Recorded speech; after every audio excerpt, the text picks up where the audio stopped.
আসসালামু আলাইকুম everyone, welcome to Sumai's kitchen. আশা করছি আপনারা সবাই অনেক বেশি ভালো আছেন। আজকে আমি আপনাদের সাথে খুব মজাদার একটা ডিম খিচুড়ির রেসিপি শেয়ার করব। হঠাৎ করে কারো খিচুড়ি খেতে ইচ্ছে করলে খুব চটজলদি করেই এই খিচুড়িটা আপনারা বানিয়ে নিতে পারবেন। খুবই সিম্পল ওয়েতে আমি আপনাদের সাথে রেসিপিটা শেয়ার করব, বাট এটার স্বাদ কিন্তু অসাধারণ। হোপফুলি আপনাদের কাছে আমার রেসিপিটা ভালো লাগবে। চলুন তাহলে রেসিপিটা দেখে নেওয়া যাক। প্রথমেই আমি খিচুড়ির মেইন ইনগ্রিডিয়েন্টগুলো দেখিয়ে দিচ্ছি। এখানে আমি 1 কাপ পরিমাণ পোলাওর চাল নিয়ে নিচ্ছি। এরপর নিয়ে নিচ্ছি ডাল। এখানে আমি 1 কাপ পরিমাণ মসুরের ডাল নিয়ে নিয়েছি। আপনারা কিন্তু চাইলে এখানে মুগের ডালও ব্যবহার করতে পারেন। এরপরে আমার লাগবে 2টি ডিম।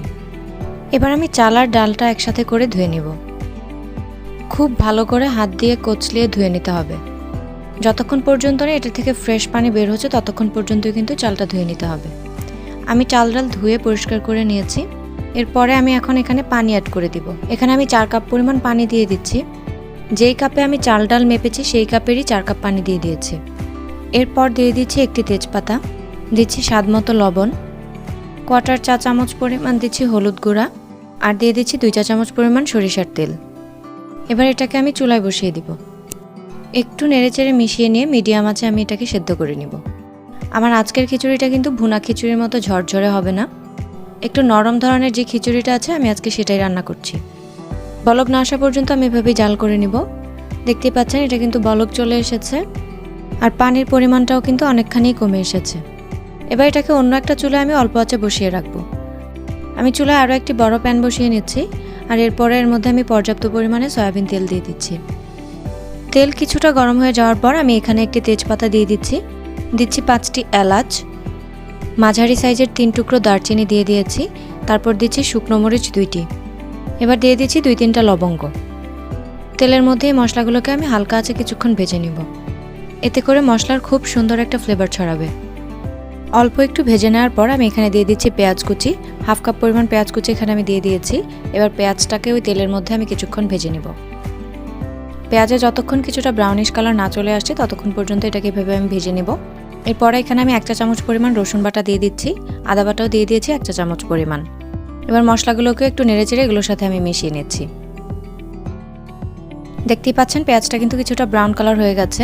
এবার আমি দিয়ে দিচ্ছি 1/2 চা চামচ পরিমাণ মরিচের গুঁড়া, 1/4 চা চামচ পরিমাণ হলুদের গুঁড়া দিয়ে দিয়েছি, জিরার গুঁড়াও দিচ্ছি 1/2 চা চামচ পরিমাণ, গরম মশলার গুঁড়া দিচ্ছি 1/4 চা চামচ পরিমাণ, তারপরে দিয়ে দিচ্ছি 1/2 চা চামচ পরিমাণ লবণ।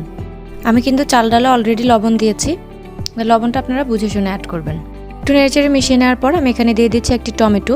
একটা মিডিয়াম সাইজের টমেটো আমি কিউব করে কেটে নিয়েছি। তারপরে এখানে আমি দিয়ে দিব কাঁচামরিচ, 3টি কাঁচামরিচ আমি মাঝখান থেকে ফালি করে কেটে নিয়েছি। এই সবগুলো ইনগ্রিডিয়েন্ট একটু নেড়েচেড়ে মিশিয়ে নেওয়ার পর আমি এখানে দিয়ে দিব ডিম। 2টি ডিম আমি ভেঙে এর মধ্যে দিয়ে দিচ্ছি। এবার এই ডিমগুলোকে এর সাথে ভালো করে মিশিয়ে নিতে হবে। ডিমগুলো সুন্দর মতো ভাজা না হয়ে যাওয়া পর্যন্ত আমি এভাবেই নেড়ে এটাকে রান্না করে নেব। দেখুন ডিমগুলো কিন্তু এই অবস্থায় ভাজা হয়ে গেছে।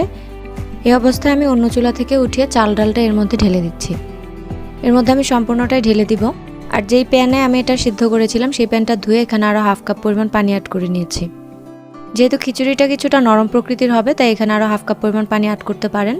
আর আপনারা যদি এটাকে আরও ঝরঝরে রাখতে চান তাহলে সেক্ষেত্রে এই পানিটা অ্যাড করার কোনো প্রয়োজন নেই। চাল আর ডালটা কিন্তু অলরেডি 80% পর্যন্ত সেদ্ধ হয়ে গেছে। এখানে আমি কিছুক্ষণ নেড়েচেড়ে এটাকে মিশিয়ে নেওয়ার পর দমে বসিয়ে দিব।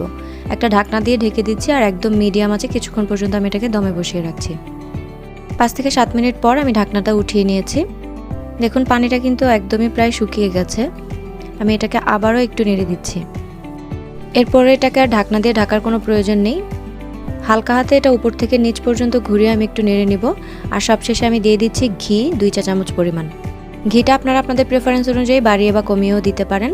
ঘি দেওয়ার পর আমি এটাকে আরও একবার একটু মিশিয়ে নিচ্ছি হালকা হাতে। আমার খিচুড়িটা কিন্তু এই অবস্থা অলরেডি হয়ে গেছে। ঘিটা সব দিকেই ভালোভাবে মেশানো হয়ে যাওয়ার পর আমি চুলাটা বন্ধ করে এটা উঠিয়ে নিচ্ছি। খুব সহজে এবং অল্প সময়ের মধ্যে তৈরি হয়ে গেল গরম গরম ডিমের খিচুড়ি। আজকের খিচুড়িটা আমি মেইনলি আপনাদেরকে আচার দিয়ে পরিবেশন করে দেখাচ্ছি, আর সালাদ হিসেবে রেখেছি শসা। যে কোনো টক ফ্লেভারের আচার দিয়ে কিন্তু এই খিচুড়িটা একদমই জমে যায়। আপনারা আপনাদের পছন্দের যে কোনো আচার দিয়ে এই খিচুড়িটা টেস্ট করে দেখতে পারেন। এই খিচুড়িতে কিন্তু খুব কম পরিমাণ মশলা ব্যবহার করা হয়েছে, তাই একটু বড় বাচ্চারাও এটা খুব অনায়াসে খেতে পারবে। খিচুড়িটা আসলেই কতটা টেস্টি হয়েছে সেটা বোঝার জন্য আপনাকে অবশ্যই একবার ট্রাই করে দেখতে হবে। ট্রাই করলে অবশ্যই কমেন্ট সেকশনে আপনার ফিডব্যাক আমাকে জানাবেন। আর আমার চ্যানেলটি এখনও সাবস্ক্রাইব করে না থাকলে সাবস্ক্রাইব করে পাশে থাকা বেল আইকনটা প্রেস করে দিবেন।